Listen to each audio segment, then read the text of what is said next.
નમસ્કાર વિદ્યાર્થી મિત્રો, આશા રાખું છું કે આપ સૌ મજામાં છો। આપણે ધોરણ 10 ગણિત વિશે અભ્યાસ કરી રહ્યા છીએ। આજે આપણે નવા ચેપ્ટરની શરૂઆત કરવાની છે, ચેપ્ટર નંબર 14 આંકડાશાસ્ત્ર। બરાબર છે।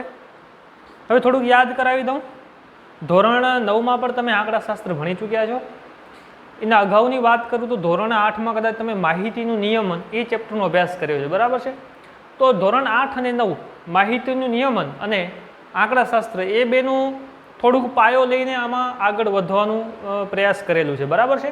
ધોરણ 10માં આંકડાશાસ્ત્રમાં રોકડા માર્ગનું ચેપ્ટર છે, તો એ પ્રમાણે થોડુંક ધ્યાન આપજો। શરૂઆત કરીએ આપણે મધ્યકથી। બરાબર છે। આપણે આમાં 3 ટોપિકની ચર્ચા કરવાની છે, મધ્યક, મધ્યસ્થ અને બહુલક। બરાબર છે। આમ તો જોકે ત્રણેય ટોપિક વિશે આપણે ધોરણ 9માં ચર્ચા કરી ચૂક્યા છીએ, પરંતુ એ નાના નાના દાખલાઓ અથવા તો નાની નાની વિગતો માટે અભ્યાસ કર્યો। આજે આપણે આમાં મોટી મોટી જે વિગતો આપેલી હોય એમાં કઈ રીતે કામ કરવું એના ઉપર ચર્ચા કરવાની છે। બરાબર છે। સૌપ્રથમ ભાઈ મધ્યક, તો થોડુંક મધ્યક વિશે ખ્યાલ આપી દઉં। ભાઈ મધ્યક એટલે બીજું કોઈ વસ્તુ નથી। મધ્યક એટલે આપેલા જે પ્રાપ્તાંકો હોય, આપેલા જે અવલોકનો હોય એનું સરેરાશ। બરાબર છે। મધ્યક એટલે આપણે શું કહેશું તો સરેરાશ। અહીં થોડુંક તમને રફ કામ કરીને સમજાવી દઉં ભાઈ। ધોરણ 9માં આપણે ભણી ચૂક્યા છીએ, તમને કોઈક પ્રાપ્તાંકો આપેલા હોય કે ભાઈ કોઈક માહિતી એવી આપેલી હતી કે ધોરણ 9ના વિદ્યાર્થીઓનું ગણિતમાં કંઈક આ પ્રમાણે માર્ક મળે છે। 5 વિદ્યાર્થીઓને કંઈક એકને 23 મળે છે, એકને 27 મળે છે, એકને 33 મળે છે, એકને 32 મળે છે અને એકને મળે છે 42। 1 2 3 4 ને 5 આવી રીતે તમને કંઈક માહિતી આપેલી હોય કે ભાઈ ધોરણ 9માં ગણિતના વિષયમાં 5 વિદ્યાર્થીઓના માર્ક નીચે મુજબ છે, 23 27 33 32 ને 42। તો આ પ્રાપ્તાંકો કહેવાય। આને શું કહેવાય? પ્રાપ્તાંકો કહેવાય। બરાબર છે। અથવા તો અવલોકનો પણ કહેવામાં આવે છે। તો ભાઈ આ જે પ્રાપ્તાંકો છે એનું મધ્યક કેટલું થાય? મધ્યક એટલે બીજી કોઈ વસ્તુ નથી ભાઈ, સરેરાશ। બરાબર છે। સરેરાશ। હવે સરેરાશ શોધવા માટે આપણે શું કરીએ તો આપેલા બધા અવલોકનોનો સરવાળો ભાગ્યા કુલ અવલોકનો। સમજાય છે? સરવાળો આપણે એવરેજ કાઢવું છે એટલે કે મધ્યક શોધવું છે। શું કરીએ આપણે? બધા અવલોકનોનો સરવાળો ભાગ્યા જેટલા અવલોકનો આપેલા હોય એ કુલ અવલોકનો। બરાબર છે। તો અહીં તમે જુઓ છો તે પ્રમાણે આ 23 + 27 + 30 + 32 + 42 આ પ્રાપ્તાંકોનો આપણે જો મધ્યક શોધવું છે તો આપણે ધોરણ 9માં શીખી ચૂક્યા છીએ કે બધાનો સરવાળો। બરાબર છે। એટલે આવી રીતે આપણે કરતા 23 + 27 + 33 + 32 + 42 ના છેદમાં કુલ કેટલા પ્રાપ્તાંકો છે? 1 2 3 4 ને 5, તો અહીં આવશે 5। હવે બધાનો સરવાળો કરશો તમે કદાચ તો ભાઈ 20 ને 20 40, 40 ને 30 70, 70 ને 30 100, 100 ને 40 140, 140 ને આ 10 એટલે 150, 150 ને 3 153, 153 ને 2 155 ને 2 157, એટલે કંઈક 157 જેવું આવશે। તો 157 ભાગ્યા 5 કરશો તો આ જે માહિતી છે એનું તમને મધ્યક મળી જશે। 5 તેરી 15। બરાબર છે। એટલે અહીંયા આવશે 1 તો 3, પછી 5 એકા 5 એટલે 1, પછી 7 માંથી 5 જાય તો 2 અને 5 ચોક 20 એટલે 31.4 જેવું સમથિંગ આવશે। સમજાય છે? તો આ શું કર્યું આપણે? મધ્યક શોધ્યું, એટલે કે આપેલા જે પ્રાપ્તાંકો છે એનું આપણે શું કર્યું? સરેરાશ શોધ્યું। સરેરાશ એટલે કે મધ્યક। બરાબર છે। ચલો હવે આનાથી આગળ વધીએ આપણે। તમને ભાઈ કદાચ એવી રીતે માહિતી આપેલી હોય, હવે આ માહિતી વધતી જાય છે। 5 વિદ્યાર્થીઓને બદલે 100 વિદ્યાર્થીઓને કીધું છે। બરાબર છે। સમજાય છે? ફરીથી કહું છું, 5ના બદલે 100 વિદ્યાર્થીઓનું કીધું છે। તો 100 વિદ્યાર્થીઓ માટે આપણે કેવી રીતે કરવું?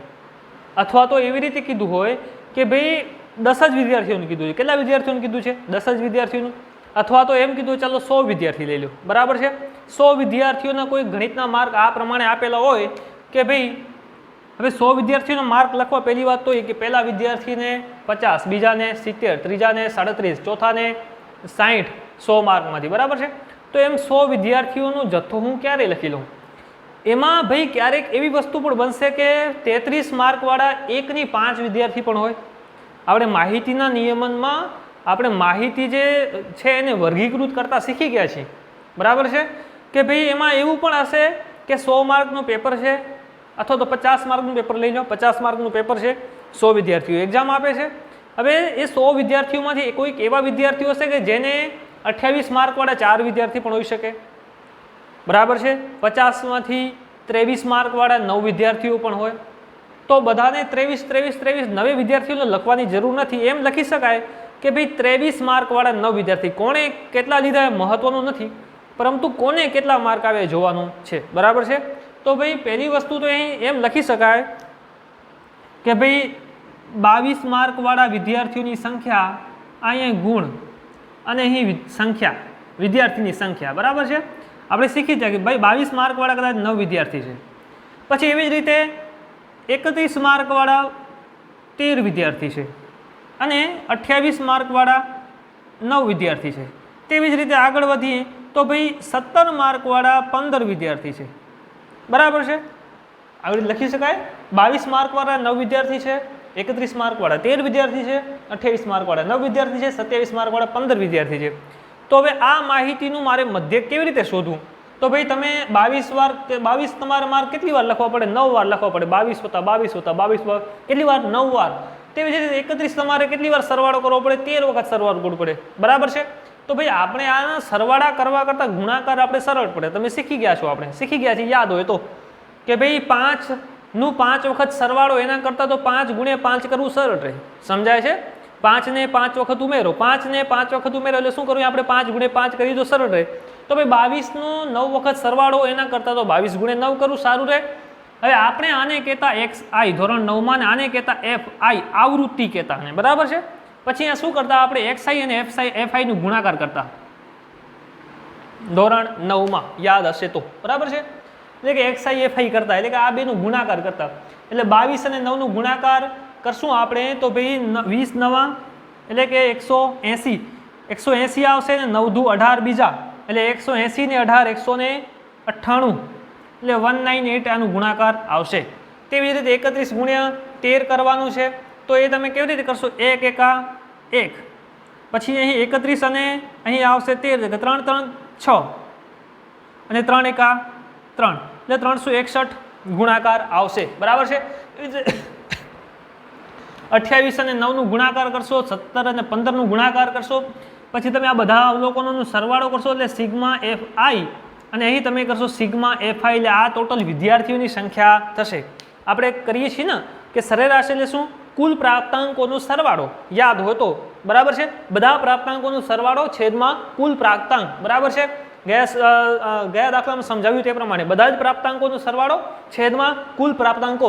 હવે આ શું છે? તો આ બધા પ્રાપ્તાંકોનો સરવાળો જ કહેવાશે ને આ, કારણ કે 22 × 9 એ વિદ્યાર્થીઓનો ગુણોનો સરવાળો જ થશે. તેવી રીતે 31 × 13 એ પણ વિદ્યાર્થીઓના ગુણોનો સરવાળો થશે. તો આ બધો શું છે? વિદ્યાર્થીઓના ગુણોનો સરવાળો થશે. જ્યારે આ તો શું થશે? તો કુલ પ્રાપ્તાંકો, કુલ વિદ્યાર્થીઓની સંખ્યા થશે.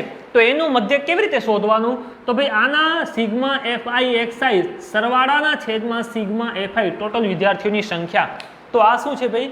જ્યારે મોટા જથ્થામાં વિદ્યાર્થીઓની સંખ્યા આપેલી હોય ત્યારે માહિતીનું આપણે પૃથ્થકરણ કરવાનું, માહિતીને યોગ્ય રીતે ગોઠવવાની આ રીતે, અને ત્યારબાદ એનું આપણે મધ્યક શોધવાનું. તમને માહિતી સીધી આપેલી હશે, બરાબર છે. એમાં કંઈ ફેરફાર કરવાની તમારે જરૂર પડશે નહીં, બરાબર છે. તો આ અવર્ગીકૃત માહિતી માટેનું મધ્યક આપણે અગાઉ શીખી ચૂક્યા છીએ. અવર્ગીકૃત એટલે આપણે મધ્યક શોધીએ, સરેરાશ શોધીએ, બરાબર છે. પણ હવે આપણે વર્ગીકૃત માહિતી માટે મધ્યક શોધવાનું છે. વર્ગીકૃત એનો મતલબ એમ થશે કે ઘણી બધી માહિતી આપેલી હોય એમાં અમુક વર્ગના આધારે માહિતીને વિભાજિત કરવી, બરાબર છે. સાવ સિમ્પલ વસ્તુ કહીએ તો ભાઈ વર્ગીકૃત માહિતી એટલે શું? તો ભાઈ 50 માર્કની ગણિતની એક્ઝામ લેવાય છે, એમાં 100 વિદ્યાર્થીઓ એક્ઝામ આપે છે, બરાબર છે. હવે 100 વિદ્યાર્થીઓ એક્ઝામ આપે છે તો કોઈક વિદ્યાર્થીને 15 માર્ક હશે, કોઈકને 17 હશે, કોઈકને 28 હશે, કોઈકને 13 હશે, કોઈકને 27 હશે, કોઈકને 34 હશે, કોઈકને 40 હશે, કોઈકને 45 હશે. તો એવા 100 વિદ્યાર્થીઓને માર્ક કેટલાથી કેટલા વચ્ચે હશે? માર્ક તો 0 થી 50 વચ્ચે હશે. તો એ માહિતીને મારે વર્ગીકૃત કરવી છે, તો અમુક ગુણના આધારે માહિતીને વર્ગીકૃત કરવું. જેવી રીતે એમ વર્ગીકૃત કરી શકાય કે 0 થી 10 માર્ક વચ્ચેના વિદ્યાર્થીઓની સંખ્યા કરી શકાય. હા ભાઈ, 0 થી 10 માર્ક વચ્ચેની વિદ્યાર્થીઓની સંખ્યા એટલે 0 થી 10 માર્ક વચ્ચે આવતા વિદ્યાર્થીઓની સંખ્યા લેવાની. તેવી રીતે એમ પણ લખી શકાય કે 10 થી 20 વચ્ચેના માર્ક વચ્ચેની વિદ્યાર્થીઓની સંખ્યા, 30 થી 40 માર્ક વચ્ચેની વિદ્યાર્થીઓની સંખ્યા, 40 થી 50 માર્કવાળા વિદ્યાર્થીઓની સંખ્યા. તો એમાં 100 વિદ્યાર્થીઓનો સમાવેશ થઈ જશે, બરાબર છે. એટલે આપણે 1 માર્કવાળા વિદ્યાર્થીઓની સંખ્યા, બીજાની સંખ્યા, 3 ગુણવાળા સંખ્યા, 4 ગુણવાળાની સંખ્યા, 5 ગુણવાળાની સંખ્યા, 6 ગુણવાળાની સંખ્યા, એમ 1 થી કરીને 50 હું લાઈન ક્યારે કોલમ હાર બનાવી લઉં એના કરતાં એ સરળ છે કે માહિતીને વર્ગીકૃત કરી દઉં કે 0 થી 10 માર્કવાળા વિદ્યાર્થીઓની સંખ્યા, 10 થી 20 માર્કવાળા વિદ્યાર્થીઓની સંખ્યા, 20 થી 30 માર્કની સંખ્યા, 30 થી 40 માર્કવાળાની સંખ્યા અને 40 થી 50 માર્કવાળા વિદ્યાર્થીઓની સંખ્યા. તો એનાથી સરળ કામ થઈ જશે, બરાબર છે. એનાથી મધ્યક શોધવું આપણા માટે ખૂબ જ સરળ બની જશે. તો ચલો એના માટે જ આપણે પ્રયત્ન કરવાનો છે. તો આગળ વધીએ આપણે, બરાબર છે. ચલો ધ્યાન આપજો. વર્ગીકૃત માહિતીનું મધ્યક, બરાબર છે. આ શું છે? તો વર્ગીકૃત માહિતીનું મધ્યક છે. તો એમાં x બાર મધ્યક એટલે શું થશે? તો f1 x1 વત્તા f2 x2 વત્તા up to fn xn upon f1 plus f2 plus f up to fn. આ એનું સૂત્ર થશે મધ્યક શોધવા માટેનું. હવે આ સૂત્રને આપણે આ રીતે પણ લખી શકીએ. આ સૂત્રને બદલે ટૂંકો સ્વરૂપ જ આપણે લખવાનું. કયો સ્વરૂપ લખવાનું ભાઈ? ટૂંકો સ્વરૂપ લખવાનું કે મધ્યકને આપણે x બાર વડે દર્શાવશું. તો x બાર બરાબર સિગ્મા. આને શું કહેવાશે? તો સિગ્મા, બરાબર છે. સિગ્મા એટલે કે શું કરવાનું આપણે? સરવાળો. સિગ્મા એટલે કે સમ, બધા અવલોકનો અથવા તો જે માહિતી આપેલી છે એનો સરવાળો. આમાં કોનો સરવાળો છે? આ કોની સિગ્મા કોની આગળ છે? તો fi xi નો જે ગુણાકાર છે એની આગળ સિગ્મા છે. તો તમારે કોનો સરવાળો કરવાનો રહેશે? fi xi નો સરવાળો કરવાનો રહેશે, બરાબર છે. તો સિગ્મા fi xi નો મતલબ એમ કે fi xi નો સરવાળો છેદમાં સિગ્મા fi એટલે કે બધી આકૃતિઓ fi નો સરવાળો, બરાબર છે. તો સૂત્રને યાદ રાખજો. મધ્યક, બરાબર છે. વર્ગીકૃત માહિતીનું મધ્યક x બાર બરાબર સિગ્મા fi xi ભાગ્યા સિગ્મા fi, બરાબર છે. આ સૂત્રને યાદ રાખજો. બીજું એક સૂત્ર છે કોઈ પણ વર્ગની મધ્ય કિંમત, બરાબર છે. કોઈ પણ વર્ગની મધ્ય કિંમત, વર્ગ અંતરાલ આપેલા હશે, વર્ગની તમારે મધ્ય કિંમત શોધવી છે. હવે જો તમને વર્ગ આ રીતે આપેલા હશે 0 થી 10, 10 થી 20, 20 થી 30, 30 થી 40, 40 થી 50, બરાબર છે. તો આની તમારે મધ્ય કિંમત શોધવાની હશે, બરાબર છે. આ સૂત્રોમાં તમારે શું આ વર્ગ અંતરાલ આપેલા છે, બરાબર છે. વર્ગ અંતરાલ કે ભાઈ 0 થી 10 માર્કવાળા વિદ્યાર્થીઓની સંખ્યા અહીં લખેલી હશે. 0 થી 10 વાળા વિદ્યાર્થીઓની સંખ્યા છે 5, 10 થી 20 વાળાની 7, 20 થી 30 વાળાની 13, 30 થી 40 વાળાની 17, 40 થી 50 વાળાની 9, બરાબર છે.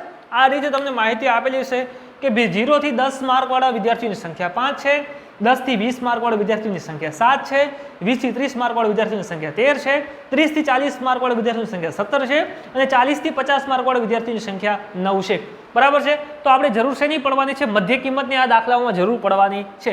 મધ્ય કિંમત એટલે કોઈ પણ વર્ગની મધ્ય કિંમત. આ શું કહેવાશે? આ વર્ગ કહેવાય. શું કહેવાય? આ આખું વર્ગ કહેવાય. ધ્યાન રાખજો, એને શું કહેવાશે? વર્ગ. તો ભાઈ કોઈ પણ વર્ગની મધ્ય કિંમત બરાબર શું થશે? તે જ વર્ગની ઉર્ધ્વ સીમા પ્લસ તે જ વર્ગની અધઃ સીમા ભાગ્યા 2, બરાબર છે. તે જ વર્ગની ઉર્ધ્વ સીમા પ્લસ તે જ વર્ગની અધઃ સીમા ભાગ્યા 2. હવે પ્રશ્ન એ થાય કે ઉર્ધ્વ સીમા અને અધઃ સીમા એટલે શું? તો ભાઈ જે આગળનો જે નાની સંખ્યા હોય એને કહેશું અધઃ સીમા અને જે મોટી સંખ્યા હોય એને કહેશું ઉર્ધ્વ સીમા. આ થશે ઉર્ધ્વ સીમા અને આ થશે અધઃ સીમા. તેવી રીતે 10 અને 20 માં અધઃ સીમા થશે 10, ઉર્ધ્વ સીમા થશે 20. તેવી રીતે 20 અને 30 જે વર્ગ છે એમાં અધઃ સીમા થશે 20 અને ઉર્ધ્વ સીમા થશે 30, બરાબર છે. તો ભાઈ કોઈ પણ વર્ગની મધ્ય કિંમત શોધવી છે. પહેલું વર્ગ છે 0 અને 10, તો એ વર્ગની મધ્ય કિંમત શોધવી છે. તો તે જ વર્ગની ઉર્ધ્વ સીમા છે 10 વત્તા તે જ વર્ગની અધઃ સીમા છે 0. તો 10 વત્તા 0 ભાગ્યા 2 એટલે કેટલા આવશે? 10, 0 વત્તા 0 એટલે 10, 10 ભાગ્યા 2 એટલે 5. તો આ વર્ગની મધ્ય કિંમત આવશે 5. બીજા વર્ગની શોધવી છે ભાઈ 10 અને 20 માર્કની જે વર્ગ છે એની મધ્ય કિંમત શોધવી છે. તો તે જ વર્ગની ઉર્ધ્વ સીમા એટલે કે 20, ઉર્ધ્વ સીમા 20 વત્તા તે જ વર્ગની અધઃ સીમા એટલે 10 એટલે કે 20 વત્તા 10 ભાગ્યા 2. તો 20 ને 10 30, 30 ભાગ્યા 2 એટલે કેટલા આવશે? 15. તો એની આવૃત્તિ આવશે, મધ્ય કિંમત આવશે 15. હવે આમાં અધઃ સીમા ઉર્ધ્વ સીમા જરવાની કાંઈ જરૂર નથી ભાઈ. બેનો સરવાળો કરી નાખો. 30 ને 20 50, 50 ભાગ્યા એટલે 25, 30 ને 40 70, 70 ભાગ્યા 2 એટલે 35, બરાબર છે. તેવી જ રીતે 40 50 વત્તા 50 એટલે 90, 90 ભાગ્યા 2 એટલે 45. તો આ તમને મળી જશે મધ્ય કિંમત, બરાબર છે. તો મધ્ય કિંમતનો કન્સેપ્ટ ક્લિયર થઈ ગયો છે. હવે આગળ વધીએ, બરાબર છે. ચલો હવે આ દાખલાઓને આપણે એપ્લિકેશન પણ જોઈએ. સ્વાધ્યાય નંબર 14.1 છે મધ્યક આપણે કેવી રીતે શોધવું વર્ગીકૃત માહિતીનું, એ આપણે અહીં દાખલા જોશું, બરાબર છે. દાખલા નંબર સ્વાધ્યાય નંબર 14.1 દાખલા નંબર પહેલું છે કંઈક મધ્યક શોધવાનું છે. તમને કંઈક આ પ્રકારે કોષ્ટક આપેલું છે કે ભાઈ મધ્યક શોધો. વર્ગંતરાલની આવૃત્તિ આપેલી છે. વર્ગંતરાલમાં એવું આપેલું છે કે કોઈ પણ વૃક્ષોની ઉંમર આપેલી છે કદાચ, બરાબર છે. મને યાદ છે ત્યાં સુધી, બુક મારી પાસે નથી અત્યારે. જે છોડો છે એની ઉંમર આપેલી છે કે ભાઈ 0 થી 2 વર્ષ, 2 થી 4 વર્ષ, 4 થી 6 વર્ષ, 6 થી 8 વર્ષ, 8 થી 10 વર્ષ, 10 થી 12 વર્ષ, 12 થી 14 વર્ષ. કોઈક બગીચો છે અથવા એમ સમજી લો એમાં છોડો વૃક્ષો વાવેલા છે. એમાં વૃક્ષો એવા હશે, કોઈક 2 વર્ષ જેટલા હશે, કોઈક 4 વર્ષ જેટલા મોટા હશે, કોઈક 10 વર્ષ જેટલા મોટા હશે. તો એનું વર્ગીકરણ અહીં આપેલું છે કે ભાઈ વર્ગ અંતરાલ અહીં 0 થી 2 વર્ષવાળા કેટલા વૃક્ષ છે? એક વૃક્ષ છે. 2 થી 4 વર્ષવાળા વૃક્ષ કેટલા છે? 2. 4 થી 6 વર્ષ વચ્ચેના વૃક્ષ કેટલા છે? 1. 6 થી 8 વર્ષ વચ્ચેના વૃક્ષ કેટલા છે? 5. 8 થી 10 વર્ષ વચ્ચેના વૃક્ષ કેટલા છે? 6. 10 થી 12 વર્ષ વચ્ચેના વૃક્ષ કેટલા છે? 2. 12 થી 14 વર્ષ વચ્ચેના વૃક્ષ કેટલા છે? 3 વૃક્ષ છે. બરાબર છે. તો આ વૃક્ષો આપેલા છે એની વર્ષોની આપણે મધ્ય કિંમત શોધવાની છે. બરાબર છે કે આ વૃક્ષો છે એની સરેરાશ આયુ કેટલી છે મધ્યક શોધવાનું છે. બરાબર છે. સરેરાશ અથવા તો મધ્યક શોધવાનું છે. બરાબર છે. આ માહિતી છે એને થોડુંક આ પ્રકારે લખી નાખું ભાઈ. હવે સૂત્ર કયો કામ આવશે? x બાર બરાબર સિગ્મા fi xi ભાગ્યા સિગ્મા fi. તો તમારે આ કોષ્ટક આપેલું એના આ નવું કોષ્ટક બનાવવાનું. બરાબર છે. કેવી રીતે? તો પહેલું વર્ગ અંતરાલ એમને એમ આવશે. તો વર્ગ અંતરાલ એમને એમ લખું, વર્ગ અંતરાલ અને આવૃત્તિ એમને એમ લખી નાખી. બરાબર છે કે 0 2 એની આવૃત્તિ છે 1, વર્ગ 2 થી 4 એની આવૃત્તિ છે 2, વર્ગ 4 થી 6 આવૃત્તિ છે 1, વર્ગ 6 થી 8 આવૃત્તિ છે 5, વર્ગ 8 થી 10 આવૃત્તિ છે 6, વર્ગ 10 થી 12 આવૃત્તિ છે 2, વર્ગ 12 થી 14 આવૃત્તિ છે 3. બરાબર છે. ચલો ભાઈ વર્ગ અંતરાલ અને આવૃત્તિ મેં લખી નાખ્યા. હવે જુઓ તમારે xi ની જરૂર છે. જુઓ અહીંયા fi આવી ગયું, આવૃત્તિ fi મારી પાસે છે. હવે આ xi ની જરૂર પડવાની છે મને. તો xi તો આ xi નહીં કહેવાય. એનું કારણ છે કે ભાઈ આ તો વર્ગ આપેલા છે. સમજાય છે? આ તો 0 થી 2 વર્ગ છે, આ 2 થી 4 વર્ગ છે. તો એ xi નહીં કહેવાય. તો xi એટલે શું થશે? મધ્ય કિંમત. બરાબર છે. તે જ વર્ગની મધ્ય કિંમત, જે તે વર્ગની મધ્ય કિંમત. બરાબર છે. સમજાય છે? તો ભાઈ ચલો જે તે વર્ગની મધ્ય કિંમત એના માટે આપણે શું કરશું? તો આમાં જોશું કે આ વર્ગની મધ્ય કિંમત કેટલી થશે? તો જુઓ તે જ વર્ગની અધસીમા વત્તા તે જ વર્ગની ઉર્ધ્વસીમા ભાગ્યા 2 એટલે 2 વત્તા 0 એટલે કે 2 ભાગ્યા 2 એટલે કેટલા આવશે? 1. એટલે મધ્ય કિંમત કેટલી મળશે આની? 1.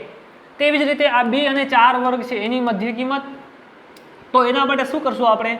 આ બેનો સરવાળો 4 ને 2 6, 6 ભાગ્યા 2 એટલે કેટલા આવશે? 3. પછી 6 ને 4 10, બેનો સરવાળો 6 ને 4 10, 10 ભાગ્યા 2 એટલે 5, 6 ને 8 14, 14 ભાગ્યા 2 એટલે 7, 8 ને 10 18, 18 ભાગ્યા 2 એટલે 9, 10 ને 2 10 ને 12 22, 22 ભાગ્યા 2 એટલે 11, 12 ને 14 થશે 26, 26 ભાગ્યા 2 એટલે 13. તો આ શું મળી ગયું મને? મધ્ય કિંમત એટલે કે xi મળી જાય છે. બરાબર છે. હવે મધ્ય કિંમત તમે દરેક વર્ગ માટે સરવાળો કરીને ભાગાકાર 2 કરવાની કાંઈ જરૂર નથી. કેવી રીતે? સાવ સિમ્પલ વસ્તુ છે. તમારે એક ચેક કરવાનું કે બધા વર્ગો વચ્ચેની વર્ગ લંબાઈ. હવે વર્ગ લંબાઈ એટલે શું? 2 વર્ગો વચ્ચેનો તફાવત.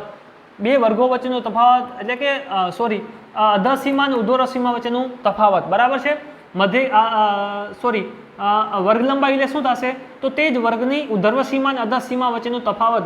એટલે 2 ઓછા 0 એટલે 2, 4 ઓછા 2 એટલે 2, 6 ઓછા 4 એટલે 2, 8 ઓછા 6 એટલે 2, 10 ઓછા 8 એટલે 2, 12 ઓછા 10 એટલે 2, 14 ઓછા 12 એટલે 2. તો ભાઈ બધા વર્ગોની વર્ગ લંબાઈ સમાન છે. બધા વર્ગોની વર્ગ લંબાઈ સમાન હોય ત્યારે મધ્ય કિંમત તમારા માટે લખવી સરળ થઈ જાય. અહીં કેટલા આવે છે? 1 આવે છે. હવે 1 માં તમારે કેટલા ઉમેરવાના? વર્ગ લંબાઈ ઉમેરવાની. 1 માં તમારે કેટલા ઉમેરવાના? વર્ગ લંબાઈ ઉમેરવાની. ચલો 1 માં વર્ગ લંબાઈ કેટલી છે? અહીં 2 છે તો 2 ઉમેરો. 1 વત્તા 2 2 એટલે 3. બરાબર છે. હવે 3 માં પાછી વર્ગ લંબાઈ 2 ઉમેરો એટલે 3 ને 2 5, વર્ગ લંબાઈ 2 ઉમેરો, 5 ને 2 7, વળી વર્ગ લંબાઈ 2 ઉમેરો, 7 ને 2 9, વળી 2 ઉમેરો, 7 ને 9, 9 ને 2 11, 11 ને વળી 2 ઉમેરો, 11 ને 2 13. તો મધ્ય કિંમત મળી જાય છે. બરાબર છે. ચલો હવે આગળ વધી. હવે સૂત્ર કંઈક આ પ્રમાણે છે કે x બાર એટલે કે મધ્યક x બાર બરાબર સિગ્મા fi xi ભાગ્યા સિગ્મા fi. હવે fi છે પણ fi xi તમારી પાસે છે તો fi xi મારી પાસે નથી. fi xi નો મતલબ શું થાય? તો ભાઈ fi xi નો મતલબ એમ કે fi અને xi નો ગુણાકાર કરવાનો. બરાબર છે. fi xi નો મતલબ શું થાય? તો fi અને xi નો ગુણાકાર. તો ચલો fi xi નો ગુણાકાર મારે કરવાનો છે તો fi xi અહીં કોલમ 1 બનાવી નાખીશ. fi xi નો ગુણાકાર તો 1 ગુણ્યા 1 એટલે 1, 2 ગુણ્યા 3 એટલે 2 તેરી 6, 5 એકા 5, 5 સત્તા 35, 6 નવા 54, 2 11 દુ 22 અને 3 ગુણ્યા 13 એટલે 13 તેરી 39. તો આ શું મળી ગયું મને? fi xi મળી ગયો. પણ મને fi xi થી કામ ચાલશે?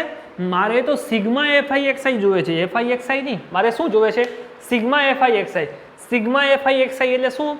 એફઆઈ એક્સઆઈના બધાનું સરવાળો, એફઆઈ એક્સઆઈનું બધાનું સરવાળો, તો ભાઈ સિગ્મા એફઆઈ એક્સઆઈ બરાબર અહીં સરવાળો કરશું આપણે તો 6 ને 1 7, 7 ને 5 12, 12 ને 5 17, 17 ને 4 21, 21 ને 2 23, 23 ને 9 32 નું 2 વધી પડી 3, 3 3 6, 6 ને 5 11, 11 ને 2 13, 13 ને 3 16, તો ભાઈ સિગ્મા એફઆઈ એક્સઆઈ કેટલો મળશે મને 162 મળે છે. સિગ્મા એફઆઈ એક્સઆઈ કેટલો મળે છે 162 મળે છે. હવે શેની જરૂર પડશે તો એફઆઈ, સિગ્મા એફઆઈ ની જરૂર પડશે. એફઆઈ તો અહીં છે તો સિગ્મા એટલે કે બધા આવૃત્તિઓનું સરવાળાની જરૂર પડશે. તો સિગ્મા એફઆઈ બરાબર 2 ને 1 3, 3 ને 5 8 ને 1 9, 9 ને 6 15, 15 ને 2 17, 17 ને 3 20, તો સિગ્મા એફઆઈ કેટલા મળે છે 20 મળે છે. હવે જે માહિતી છે એને હું લખ્યું છું કે ભાઈ સિગ્મા એફઆઈ બરાબર છે 20 અને સિગ્મા એફઆઈ એક્સઆઈ બરાબર છે 162 બરાબર છે. સિગ્મા એફઆઈ છે 20 અને સિગ્મા એફઆઈ એક્સઆઈ કેટલા છે તો 162. તેથી મધ્યક x બાર બરાબર મધ્યક બરાબર છે, આપણે શોધવાનું શું છે મધ્યક. તેથી મધ્યક x બાર બરાબર સિગ્મા એફઆઈ એક્સઆઈ ભાગ્યા સિગ્મા એફઆઈ. ધ્યાન રાખજો મધ્યક x બાર બરાબર સિગ્મા એફઆઈ એક્સઆઈ ભાગ્યા sigma FI. Sigma FI XI કેટલું છે તેથી x બાર બરાબર સિગ્મા એફઆઈ એક્સઆઈ છે 162, તો 162 ભાગ્યા સિગ્મા એફઆઈ કેટલું છે તો 20, તો ભાગ્યા 20. હવે 162 ભાગ્યા 20 કરવું થોડું કઠિન બની જાય. કઠિન એટલે સાવ સિમ્પલ વસ્તુ છે પણ એને વધુ સરળ બનાવવું છે. તેથી x બાર બરાબર 162 ઉપર એમને. હવે 20 એટલે 10 ગુણ્યા 2 હું લખી શકું, લખી શકાય જી લખી શકાય. તો 10 ગુણ્યા 2, તેથી x બાર બરાબર જો 162 ભાગ્યા 2 કરશું તો કેટલા આવશે 81 આવશે. તેથી x બાર બરાબર 81/10. હવે 81/10 એટલે કે શું આપણે એક પોઈન્ટ આ બાજુ કઈ બાજુ ખસવાનું તો ડાબી બાજુ ખસવાનું. તેથી x બાર બરાબર 8.1, તો સરેરાશ આયુ કેટલી મળે છે 8.1 મળે છે. તો આ શું મળી જાય છે મને મધ્યક મળી જાય છે બરાબર છે. આ જે રીત છે એને આપણે પ્રત્યક્ષ રીત કહીશું. શું કહેશું ભાઈ પ્રત્યક્ષ રીત. આ રીતને આપણે પ્રત્યક્ષ રીત કહીશું. ફરીથી સાંભળી લેજો, પ્રત્યક્ષ રીત કહીશું. તમને એમ કહે કે આપેલી માહિતીનું મધ્યક પ્રત્યક્ષ રીતે શોધો તો તમારે આ રીતે જ શોધવાનું રહેશે બરાબર છે. હવે પ્રશ્ન થોડોક પ્રત્યક્ષ રીતમાં આવે.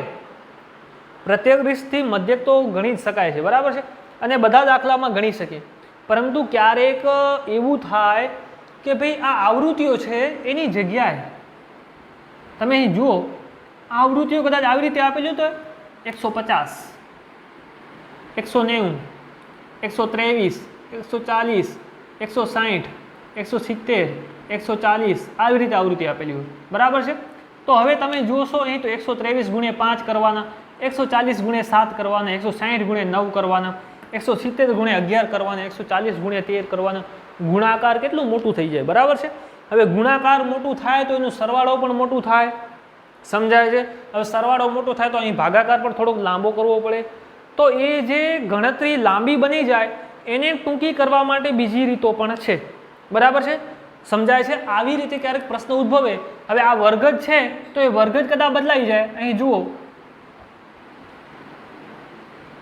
આવી રીતે કદાચ વર્ગ હોય બરાબર છે કે ભાઈ 10 થી 20, 20 થી 30, 30 થી 40, 40 થી 50, 50 થી 60, 60 થી 70 અને 70 થી 80 આવી રીતે વર્ગ હોય. તો આની તમારે શું કરવાની પડે મધ્ય કિંમત શોધવી પડે. 10 અને 20 એટલે કે 15 આવશે, 20 ને 10 30 ભાગ્યા 2 એટલે 15, આની આવશે 25, આની આવશે 35, આની આવશે 45, આની આવશે 55, આની આવશે 65 અને આવશે 75 બરાબર છે. તો હવે તમારે શું કરવાનું એફઆઈ એક્સઆઈ એટલે 150 ગુણ્યા 15 કરવાનું, 190 ગુણ્યા 25 કરવાનું, 123 ગુણ્યા 35 કરવાનું, 140 ગુણ્યા 45 કરવાનું. તો એ ગુણાકાર કેટલું મોટું થાય તો ગણતરીમાં બહુ જ વાર લાગી જાય બરાબર છે અને ગણતરીમાં ક્યાંક ભૂલ થવાની શક્યતા પણ રહે. તો ત્યારે આપણે આ પ્રત્યક્ષ રીતને સાઈડમાં મૂકવાની અને બીજી રીત ઉપાડવાની. હવે બીજી રીત છે એ આપણે આવતા લેક્ચરમાં ઉપાડશું બરાબર છે. અત્યારે આપણે પ્રત્યક્ષ રીત પર અટકીએ છીએ. પ્રત્યક્ષ રીતે મધ્યક કેમ શોધવું એ તમને સરળતાથી આવડી ગયું હશે. બીજા દાખલા હશે પ્રત્યક્ષ રીતવાળા તમે તમારી જાતે ગણશો તો આવડી જશે બરાબર છે. તો હવે જ્યારે પણ મળશું ત્યારે આપણે નવી રીત સાથે મળશું બરાબર છે. Thank you.